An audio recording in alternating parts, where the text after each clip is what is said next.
Hey everybody, welcome to episode 86 of D-Town TV, the free show for digital SLR shooters. I'm Larry Becker. I'm RC. So we have a quick tutorial on how to be able to post-process an HDR. So I wanted to show you a couple of things while we're doing this. Here's a picture that I took in Ybor City in this restaurant called the Columbia Restaurant. And I actually showed this yesterday. We're showing this on the grid and we're showing this in a couple of other places. And I figured it'd be a good idea to just kind of just walk you through just a quick post-processing thing. Now, a lot of the times I use HDRFX Pro from Nick Software. You'll notice that there's a bunch of different things. And all I did here was just right-click on this, export, and under the export setting went to, HDRFX Pro right here. Could go to Photomatix Pro if you want. I prefer HDRFX Pro. Now, the tutorial isn't what software to be able to use. Obviously, you can go into the Nick Software website and you can do that. But once you have all of your stuff here set up, I'm going to go ahead and cancel this out, and I'm going to show you what it actually looked like. This is what I got when it was tone mapped. All right, so I played with the settings, and this is where all of a sudden you start taking a look at, good to better to best. Now, a couple of things that I generally do, tips for HDR processing. And it was just something that people keep asking on the Twitter site. They're like, well, what do you do? How do you take it? Right. What do you make? Now, obviously, I have an entire book that does this entire thing, but I figured, let me just kind of walk you through just a quick thing, just a quick processing on my part. And the key with all of this stuff is that it's not really hard. It's actually just a couple of different steps. But you got to know the steps. But you got to know the steps. And once you know the steps, then you're kind of cool. Like one of the first things that I don't like on this is I usually tell people colors, any color that's a specific type of color that you expect it to be a color, make sure that it's that color. Like right now, you see the floor. Floor is very, very yellow. Yeah. I probably wouldn't expect the floor to be yellow. I would expect it to be black or dark. And in this case, it probably is, because you'll see here in the lower left-hand corner it is. So right off the bat, I'll turn around and I'll do this. I'll make an adjustment layer. Actually here, I'll make a hue set adjustment layer and I'll drop the saturation. Turns it into black. It actually looks pretty good as black. Yeah, it does. I'm gonna invert that, then use my brush, come over here, and I'll just paint in black in this section. What did you invert? I just inverted the mask that I had here into the hue set. And then I'm just gonna do a really, really quick job. I probably would spend more time getting around the legs and doing all of that kind of stuff. This is where somebody would turn around and tell you, oh, I spent 4 hours, post-processing this file. This is what they're doing. They're going around these legs and changing these things. Now watch this. Let's just say that I have this done here, right? So that's problem number one. Colorization, I almost always take care of first. The second thing that I take care of is noise and sharpness. So most raw files, when you're working with them, don't have a lot of detail. So what I'll do is I'll either do an unsharp mask or I'll do a, sharpener. So watch this. Nick Software, Sharpener Pro. I'm going to go to Raw Pre-Sharpener. And now keep your eye right here. All right, so we'll click OK. And if you zoom in here, before, after, before, after. Oh yeah, you definitely see the detail pop out on the wallpaper. Right. As soon as you see the detail, the third thing that I would probably do for here, and this is something that I'm just kind of becoming known for now, is I'll go into Color Effects Pro, and from here I usually use Glamour Glow. That's beautiful. Right? And it just, you drop the saturation a little bit on the Glamour Glow, you click OK. So in a couple of quick steps, now at this point I would probably go in, like you see this part right here? Yeah. That part sucks because of this picture. Like I want this picture to show up. So from here, I would come over here and I would open up one of the other images. Let's just go over here to my desktop. I'm going to grab one of the lower exposure of the images. So I'll grab like the lowest one here. There's the picture. There you go. I'm just going to use my move tool, drag it over here, and then hold down the shift key. Puts it right in the spot that I want it. And then, again, holding on the option key, click on the mask, hides that entire layer. And then I'll go back in here and just paint this in. Now, you don't want this to be, like 100%. You could always just come over to this one layer and then just drop the opacity just a little bit so that it looks a little bit more realistic. So that was pretty much it. Like, I just wanted to kind of just show what it looks like, right? So this would be more of a final product. Very nice. Just how to quickly post-process this stuff. Now, I use Nick's software, Glamour Glow, and things like that. You could obviously do like a type of a Gaussian blur with a little bit of vibrance adjustments in Photoshop, but that's kind of how all of those tools come together to be able to make an image. If you want to be able to see more about Color Effects Pro and Sharpener and HDR Effects Pro, obviously take a look at the Nick's software site. If you want to see stuff of what I do, make sure you go to KelbyTraining.com. I have a book that you can get called the HDR book. And it's hot. It's selling well. It's doing very well. And it's this kind of stuff. It's the post-processing stuff. Right. So, guys, we do need to take a break. RC, great stuff. Check out RC's book, and we'll be right back after this.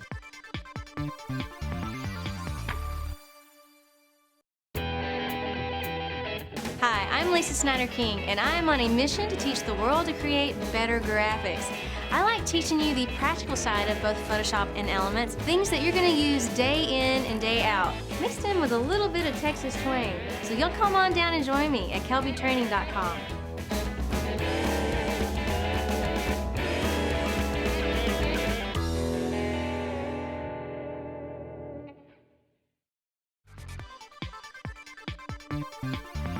Hey everybody, welcome back to D-Town TV, the free show for DSLR shooters.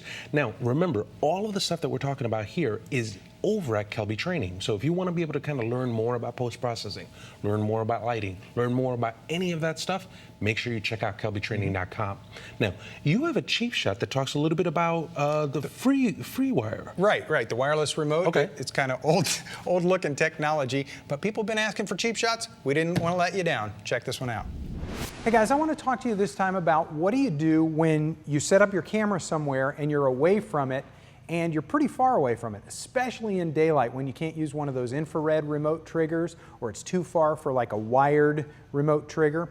Well, there's a Pearstone Free Wave, that's the name of the product. I found this at B&H and they're about $40. What's nice about it is it does work, they claim, for 320 feet. I haven't gone over 150 feet, but it's pretty straightforward. It comes with one of these, and it has the same antenna technology as your 1980s home phone. And then all you have to do is turn it on, plug it in, and press the button, and it will fire the camera remotely. Kind of a cool way to go. 40 bucks, not a bad deal. That's it for cheap shots this time. Welcome back, everybody. You know, we've got a tip from world-class wedding photographer, David Zeiser. Let's have a look. Hey, thanks, Larry. Hey, I got a tip for you today over at D-Town. It's just about lighting and learning how to see the light. I think you're going to enjoy it because this is something that you can look at so many photographers out there and look at their work. And what they have is, I'm not trying to step on toes here, but total disregard for any kind of directional lighting on the scene. And what I mean is by disregard is maybe not a knowledge of how they can put a much prettier light on the scene. So here we are at the marina here in Dunedin, Florida. We have our beautiful model Brittany right here. We got soft light because we're standing in the gazebo area right here too, so it's just blocking any of the direct overhead light and really putting some nice light. It's going to put some nice light on her. Because we got the light, the brightness is over here, coming in this way. Over here is pretty well shaded from by the trees. So as we can see, just looking at her face, we really have the light just kind of split right here on her face. Well, that's split lighting pattern. Split lighting pattern is not a pretty lighting pattern. Might work for that dramatic portrait of a guy or something like that, but not a really beautiful portrait for our beautiful lady right here. So let's see how we can look at the light. And I have to tell you, folks, this was one of the hardest things for me to learn. And I've taken classes on it, and like so many other photographers, I just struggle to see the light outdoors. So I hope this little tutorial, this little tip today will help you on that pretty much. So I'm going to actually back up just a bit, and I want you to watch what happens as I kind of pose Brittany to the light here. So I'm going to come over here just a bit, and now Brittany, yeah, that's good. Okay, now I've got her split lit. Now watch what happens as I turn her. Watch what happens as I turn her head into the light some more. Now that was the operative word was turn her head into the light. The light's coming this way. The light's on where the light's coming from is the light on the brighter side of her face. Turn your head into the light a little bit more. Oh, come on back just a bit. Right there, this is kind of important. Do you see how the light, we're starting to get a little light on this side of her cheek. Let me have you turn your head back a bit more. Here we are split lit, right here, no light at all. Turn your head away from me a bit more, a little bit more right there. We're starting to get a little bit of it to come on that side of the cheek. Now here's the thing when you're working with outdoor lighting, this is what's difficult for photographers to understand, or to see really, is there's two parts of a shadow. There's the umbra and there's the pre-umbra. Okay, what in the world are those two terms? Those things are basically the pre-shadow and the full shadow. It's a term you see on when they talk about solar eclipse and stuff like that. So what we have here is the pre-umbra. It's only the partial shadow. It's not the, it's like an introduction shadow. And what I mean is that that pre-umbra, that shadowed part, isn't given this maximum brightness on that camera side of the cheek that we're looking at here. So turn your head even more, and you see how much brighter the cheek got as I turned her light into the camera. It got even brighter here because, you know what, because we're getting rid of that introductory shadow, we're losing it completely, and we're just bringing the full light in here. So, and this is what I'm looking for. I'm looking for this side of the face be illuminated. I want the camera side of the shadow. From our camera over here, we can see that this side of the face, this side of the nose is in shadow. That's what I want to go for. The next thing I want to do is let me lose that shadow. Let me turn her head even more, right there. Now look what happens. Now we have highlight on the camera side of the nose. Not good. So what we need to do is bring your head back just a bit. Oh, right about there, chin down a bit. And again, now we have a highlight on the cheek side. Turn your head back towards me a little bit more. Oh, back. Highlight on the cheek side. Shadow on the nose side closest to camera, and highlight on the opposite cheek. So we have a highlight next to a shadow next to a highlight, and that gives us that really gorgeous lighting for our bride right here, for Brittany right here.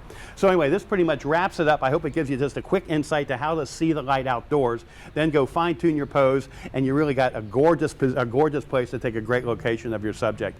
Hey everybody, I hope you can find out a lot more of these details, a lot more of these tips by watching my training videos over at Colby Training. So, hey, I hope you enjoyed the tip for today, and hope to see everybody again real soon.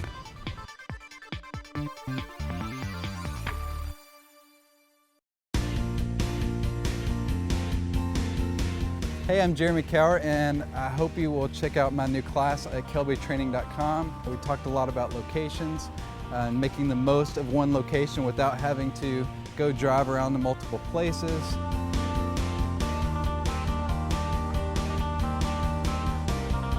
We made maximum use of very simple setups, making the most of a very simple location.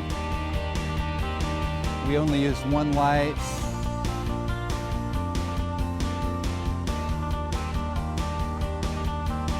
Several setups from the same location.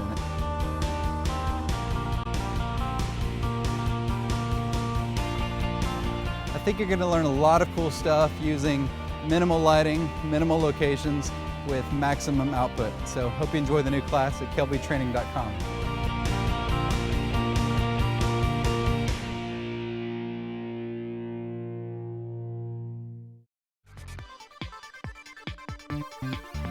Welcome back, everybody. D-Town TV, the free show for DSLR shooters. Now remember, all of this stuff is over on Colby Training, but if you want to be able to see all of this stuff live, there's no better place to go than Photoshop World. Take a look at this.